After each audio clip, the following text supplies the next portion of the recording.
Ladies and gentlemen, the secret word tonight is lamp. L-A-M-P. Really? You bet your life.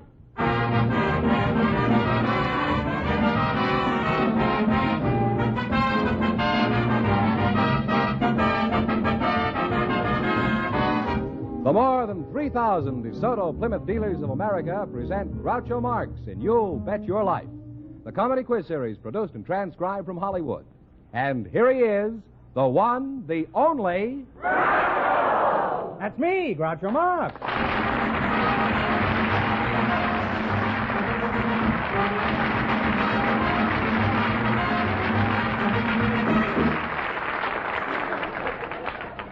Well, here I am again with $1,000 for one of our couples. Fenneman, who's first to try for it? Well, we asked if there were any young single people present tonight who'd like to get married someday. Mm-hmm. Just before we went on the air, our studio audience selected Miss Ellen Chambers and Mr. Charles Crum. And here they come. Folks, step up here and meet Groucho Marx. Right in here. Welcome, youngsters, for the DeSoto Plymouth dealers. And if you say the secret word, you'll divide $100. It's a common word, something you'll find around the house. Ellen Chambers, huh? Where are you from, Ellen? Baltimore, Maryland. Baltimore? Mm-hmm. Very pretty girl. Thank you. Is that the standard Maryland type? Oh, much better than Much better? Mm-hmm. Is there a straight train that runs right from here to Baltimore? I mean, without touching Johns Hopkins? I've never touched Johns Hopkins right away. I tried to touch him for $5 once, but I didn't quite make it.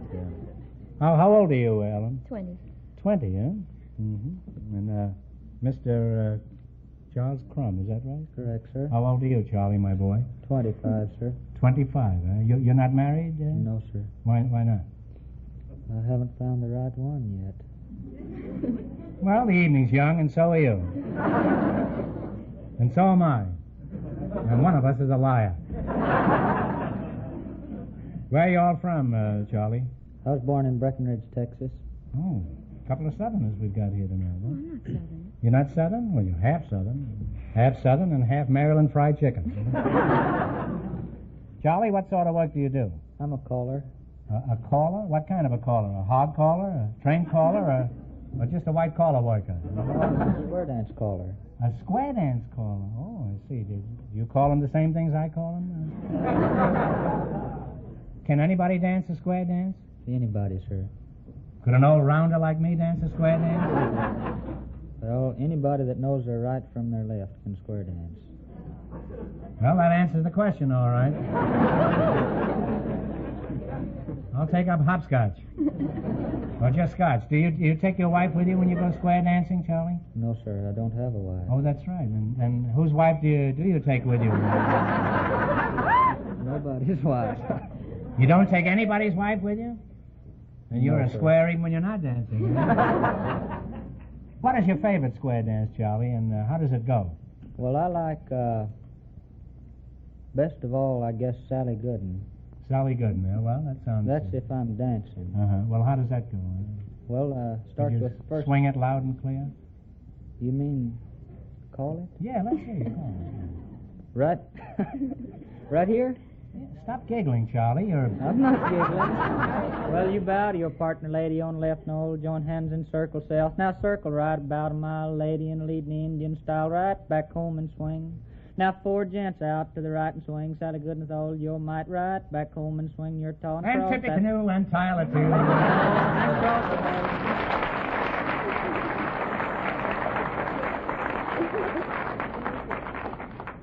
You have a very fine voice, Charlie.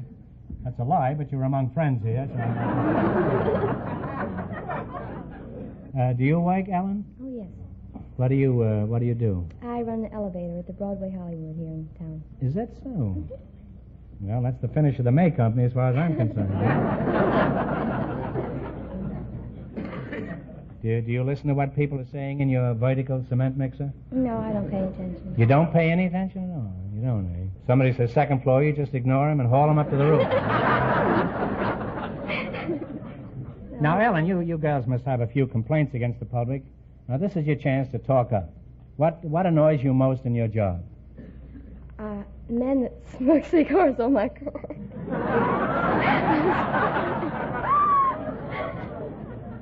I'm sorry, but it's true. Well, don't look at me. I always crawl up the back stairs. I'd like to use the escalator, but I can't seem to get off one of those things. I stand there for 10 minutes. I don't know which foot to start with. Now, what else annoys you in the elevator? Well, And who else annoys you in the elevator? very often I'll have be standing out on the main floor, and the up light will be on, and I'll stand there and smile and very sweetly try to be very sweet, say, "Car going up, please. Going up over here. Going up, please." Someone will be walking towards me, and they'll get about 3 feet away, and they say, "Going down?" I have to give them a nice big smile. "Going up, please." Well, you know what it is, Ellen. They're so bewitched by your beauty that they don't pay any attention to what you're saying. You know that bargain's up on the 4th floor, and they want to get there as fast as they can. Oh, the bargains. I thought the bargains were in the basement. No, not in our store. Oh. It confuses everyone. Well, I know in Macy's they're in the basement. If Macy's don't send me one whole floor for saying that, there's going to be trouble. Well, Ellen, could you call out a few floors for us? Say we're approaching the 4th floor where the bargains are. Now, how would you announce the items there? Well, I say 4th floor next, lingerie, ladies' powder room, bathrobes, and collegienne shop, and hat bar. A hat bar? What's a hat bar? Well, that's where the cheaper hats are, and I always love to say when someone gets in the car and they say, "Where's the millinery?" And I always love to say, "Better millinery on 3, hat box on 4," and then wait to see where they get off. They all get off on 3 and walk up to 4.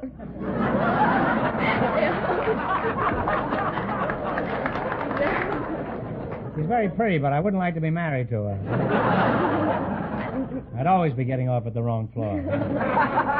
Well, you're a charming couple, and I'm sure the 3 of us will be very happy together. Now, in just a minute, you're going to play You Bet Your Life for a chance at the $1,000 question. But first, a word about the exciting new Plymouth.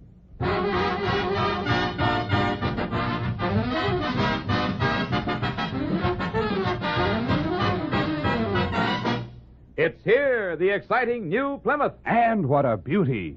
From every angle, a brand new look. And inside, luxurious new styling and color harmony. And wait till you drive it. You're in for a brand new riding sensation. Plymouth Safety Flow Ride, a revolutionary new use of hydraulic principles. First time in any car at any price. Ruts in the road? They just don't exist in a new Plymouth. Dips in the detours? Your new Plymouth eats them up. Backseat bounce? Not on your life. Rolling along in your new Plymouth, even the bumpiest roads feel like a super highway. And the result? You drive relaxed, free from tension, and with a new confidence and peace of mind that means you drive more safely, too. So see your DeSoto Plymouth dealer and arrange for your ride. Put the new Plymouth through its paces on the roughest roads in town. Then you'll know why the new Plymouth is today's biggest value among low-priced cars.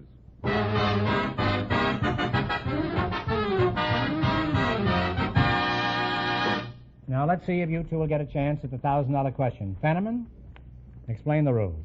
Each of our 3 couples has $20. They bet as much of that 20 as they want on each of 4 questions, and the couple that earns the most money gets a chance at the $1,000 DeSoto Plymouth question at the end of the show. Here we go. Let's see how high I can build you $20. You selected Western movie heroes. Here's your first question. How much of the 20 are you going to try? I don't know. Did you? You say. All right, $10. $10. What was the name of the masked man of the West with a pal called Tonto? Lone Ranger. The Lone Ranger is correct. And you're off to a good start. You have $30. You got $30. Remember, you're going for $1,000 tonight. How much of your 30 are you going to bet on this one? How much? Talk up, and and play your bets and tip a canoe and tie a two. $15? $15. Okay. 15 smackolas. What is the name of the cowboy with a pal named California and a horse named Topper? That's Hopalong Cassidy. Hopalong Cassidy is right. You have $45. All right, you got $45. Here's your third question. How much of the 45 are you going to tamper with? $20? That'll be fine. All right. What is the name of the cowboy who has an Indian boy named Little Beaver as a pal? Red Rider. Red Rider is correct. And you're talking about $65. $65. Here's your last chance to beat the other couples. How much of the 65 are you going to go for? No. No We want to coaching, have please. some left. Not fair. Oh, tip a canoe and tie a two, and here we go, and the Salagazan. Now look, don't coach them because it's not fair to the other couples. Now, you might like one of the other couples better. It's not conceivable that I'm going to like anybody better than this, but it's possible. Right? $30. What is the name of the singing cowboy with a horse called Trigger? Roy Rogers. Roy Rogers is right.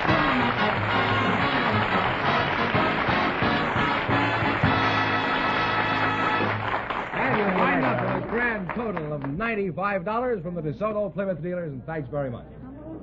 What's next on the agenda? Well, I want to tell you, Groucho, the secret word is still lamp. And here comes our next couple, Groucho. A fashion expert and a married man. They were selected from our studio audience just before we went on the air. Mrs. Florence Marcia and Mr. Max Snyder. Folks, meet Groucho Marx. Right up here, please. Welcome for the DeSoto Plymouth dealers. And if you say the secret word, you'll divide $100. It's a common word, something you'll find around the house. Typical husband and a fashion expert, eh? Mr. Max Snyder, I presume you're the husband, typical husband.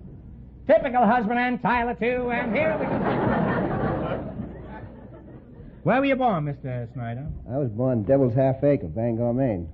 Devil's Half Acre? Why do they call it Devil's Half Acre? Well, probably because because it was raised down there, I guess. Plenty of devil. The devil was raised. Now, would Devil's Acre be anywhere near Belly Acres? That's, Well, how do you know you were born there, Mr. Snyder? Well, my mother told me. Your mother told you that, huh? Well, that's purely circumstantial evidence. What sort of work do you do, Mr. Snyder? I'm a shipping clerk. And you, Miss Florence Marcia, is that right? You're a fashion expert? That's right. Uh-huh. Well, that's a nice job, isn't it? Where are you fashioning? Well, I have Miss a shop Marcia, on huh? Wilshire Boulevard across from the Ambassador Hotel. Mm-hmm. Ladies' dress shop. Ladies' dress shop. That's What's the right. name of it? Marcia of California. Uh-huh. And what kind of clothes do you make? Well, we make clothes for all occasions. For all occasions? Yes. That's interesting. What kind of a dress do you suggest for a hot shower? Something cool, I suppose. Now, what's your average price for a dress? Daytime or evening? You mean your prices change after 6 o'clock? Well, let's say about 2 o'clock in the afternoon. After I spend all my lunch money. Well, prices vary. If a house dress or an afternoon dress, it isn't as expensive as a cocktail dress. A cocktail dress? What is a cocktail dress? They come a little higher? Yes, they come a little higher. Well, those are the ones I'm interested in. Now, with a cocktail dress, do you put an olive or an onion in the dresses? Personally, I prefer a tomato in mine. Now, Mr. Snyder, how much does your wife spend for a dress? I really don't know. She handles all the money. Now, take a stab at it. What do you think is reasonable for a dress? Well, You ask? You keep out of this, Lawrence, huh? Oh, I don't know, about $8 or $9. Well, that may be reasonable, but I bet that isn't what she spends, though. Now, how do you go about designing a dress? What's your modus operandi? I read that somewhere in a telephone booth, huh? I thought it was the name of a girl, and I tried to get her on the phone, huh? Modus operandi. Turned out to be a Greek girl. She didn't understand a word I was saying. Could you tell us how you dream up a gown, Florence? well, the first thing I would do I would take your measurements, and I would measure... You're not the only one who's taken those, huh? I would measure your shoulders and your torso and your waistline, your hips, and then I would measure you from the waist to the floor. Suppose I'm standing on my hands. All right, now you've got my measurements. What about the new fashions for women? Is the plunging neckline going to keep plunging? Oh, I think you'll see a lot more of the plunging neckline. I hope so. You know, on some television programs, that's all they've got for entertainment. Well, thanks to you, too, I'm no longer in the dark about women's fashions. Now, let's see if you two can win a lot of money. You run your $20 into more than our other couples, and you'll get a chance at the $1,000 DeSoto Plymouth question. Now, Fenneman's off stage to remind our listeners how much the first couple won. The elevator operator and the square dance caller won $95. Now, here we go. Let's see how high I can build you $20. You selected card games. Now, here's your first question. How much of the 20 are you going to try? 10. Talk up, kids. 10. All right. In what game is the Queen of Spades 13 points against you? Hearts. Hearts is right. Away, you people have $30. Remember, you're going for $1,000 tonight. Now, how much of the $30 you're going to try on this one? No, 25. 25. You're going to bet 25. In what card game are the red trays worth 100 points? Canasta. Canasta is correct. $55. All right, now, here's your third question. How much of the 55? 50. $50. In what card game is pegging the method of scoring? Cribbage. Cribbage is right. You're really up there now. You have $105. Here's your last chance to beat the other couples. You're going to bet how much? 105. Bet the You're word. going to bet $105. Now, please don't help him. In what card game do you use the term little slam? Bridge. Bridge is correct.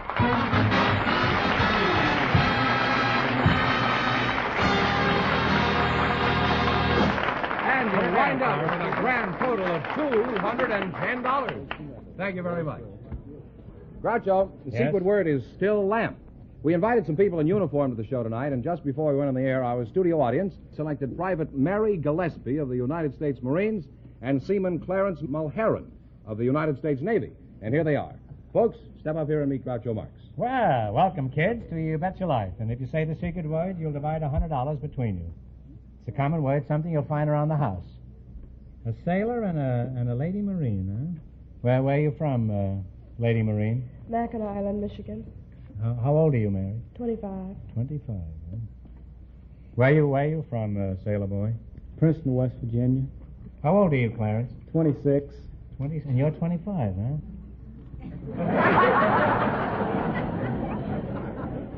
Now, Mary, how do I address you? As Admiral or General or Miss so-and-so or what? Well, I'm off duty. You can do as you like.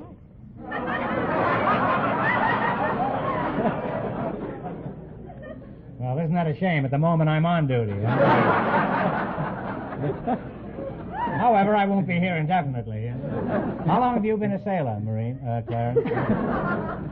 I was in the Navy 3 years during the war, and I was recalled to active duty August this year. Uh-huh. You like it? Yes, sir. How long you been in the Marines? About 4 months. 4 months, huh? Well, Mary, I'll just call you Honey, huh? All right. First time I ever called a Marine Honey, huh? Where are you stationed, Mary? At the Marine Air Station, El Toro.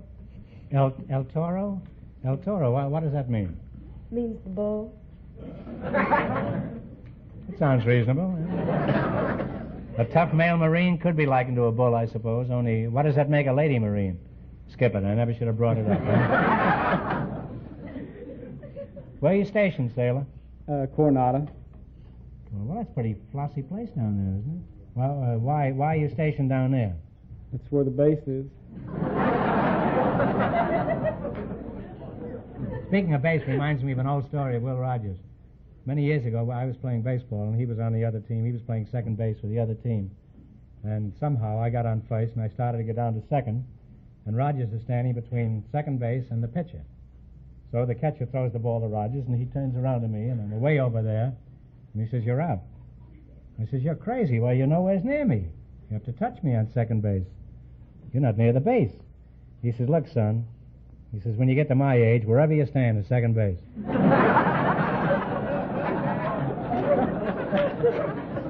What do you do in the Navy? I'm a UDT man. UDT? Is that like DDT? You're not an insecticide, are you? No, sir. Well, what is UDT besides UT? Well, that's what it is. Imagine asking somebody what he does, and he says, "I'm an UT." Now, what is a UDT? It's underwater demolition teams. Oh, well, that explains everything. Except that I still don't know what you're talking about. Eh? What's an underwater demolition team? Well, you might have heard us call frogmen. When we're dressed for action, we have the appearance of a frog with our rubber suits and such. You look like a frog? Better be careful what you say now. Some of my best friends are frogs. Hopalong Cassidy, for example. What makes you think you look like frogs? Hop along. You see, frogs, they jump around like that. I don't mind explaining them. I have plenty of time. And since you're not listening anyhow, we might just as well. Now, what kind of training do you get for your work underwater, sailor? We get dynamiting, swimming, drop and pick up. We usually have a day of hours PT in the morning, mile. What's PT? Physical training. And a mile or 2 mile run down the beach. I like the condescending way he explains everything to me. Suppose you were doing reconnaissance work in combat. Now, just what do you do? We're dropped from a high-speed landing craft approximately 500 yards from the beach and swim in to the beach with explosives and destroy what obstacles might be there to hinder a landing force. I might mention the first night reconnaissance I ever went on, how scared I was. It was a night reconnaissance at Guam, and it was under the cover of darkness, and we got so close to the beach that we could see the sentries lighting their cigarettes and talking to one another. We could hear the cement mixer running. They were making obstacles, I guess, for us to blow up. And we could hear dogs barking. And it was quite an experience for a green lad like me right out of high school. I should think so. Huh? You know, I don't think the American people appreciate the hazardous work you kids are doing to keep our country safe.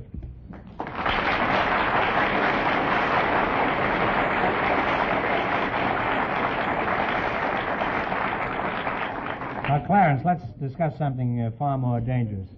Would you be interested in making a date with the Marine Corps after the show?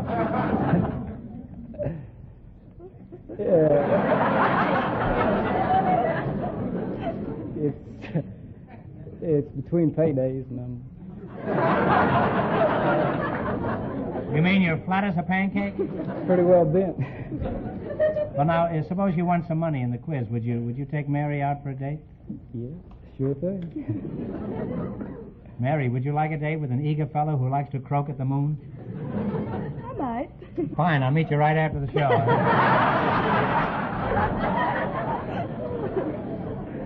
Now, Clarence, you're going to play You Bet Your Life, and if you win any money, I'm going to hold you to your promise. You're going to take Mary out for a hot time, aren't you? That's right. And not underwater either, huh?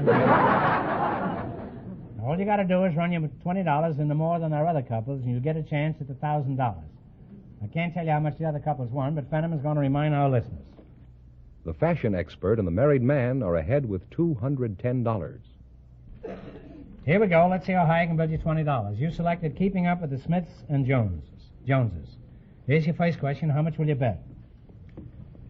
Yeah. 10. Okay, what was the name of the Smith who was a friend of Pocahontas? John. Captain John Smith is right. You're off to a good start. You have $30. All right, remember you're going for $1,000. Now, how much of the $30 will you bet on your second one? You're the boss. 20? Yeah. 20. You say she's the boss? Women are supposed to wear the britches in the family. Well, I'm assuming that what he says is correct. Now, what is the name of the famous locomotive engineer named Jones? Casey. Casey Jones is right, huh? Now you have $50. Now, here's your third question. How much will you bet? 40. Okay. You're going to bet 40? Now, Clarence, remember, if you win, you're going to take Mary out? Right. Don't look so resigned to this. Mary is a very attractive girl.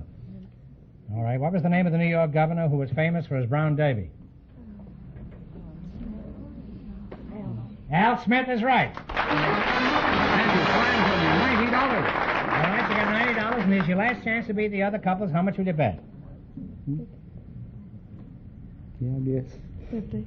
50. 50. What is the name of the zany orchestra leader named Jones? One that has it. Talk it over now. You know that funny program with that. Spike Jones. Spike Jones is right.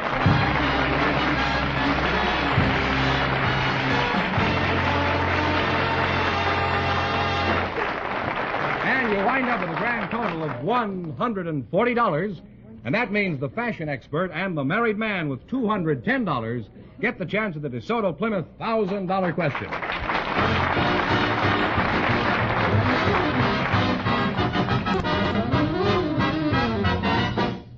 Folks, the other street. A ride in the wonderful new 1951 DeSoto. It's by far the finest car DeSoto has ever built.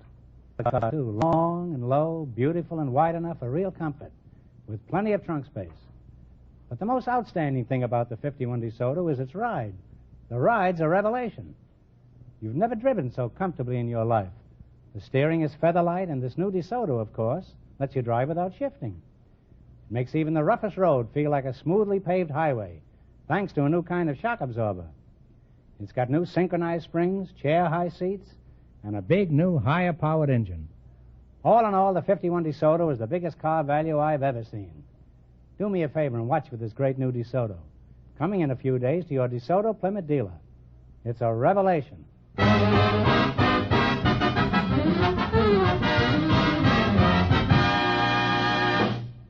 And Groucho, here comes the winning couple, the fashion expert and the married man, all set for the $1,000 DeSoto Plymouth question. Well, you can buy me a new dress if you win here tonight, Mrs.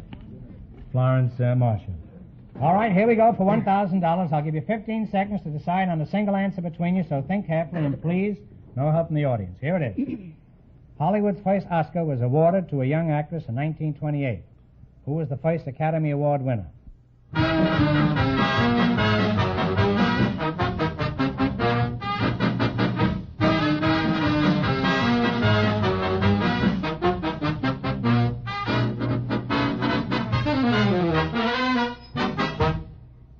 What is the answer you two have decided upon? Janet Gaynor. Janet Gaynor is right.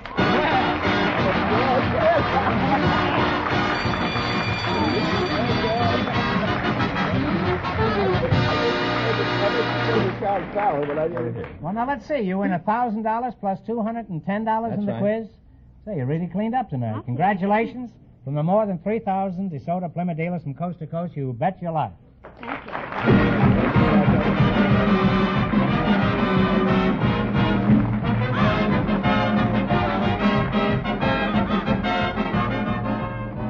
Be sure to tune in again next Wednesday night at this time for the Groucho Marx Show, when the big question will be worth $1,000. And don't miss Groucho's television show, also presented by the DeSoto Plymouth Dealers of America. And remember, all dealers who sell DeSoto also sell Plymouth. Two great cars, both products of the Chrysler Corporation. And when you drive in, tell them Groucho sent you. Good night, folks, and remember, just be sure to see your DeSoto Plymouth dealer.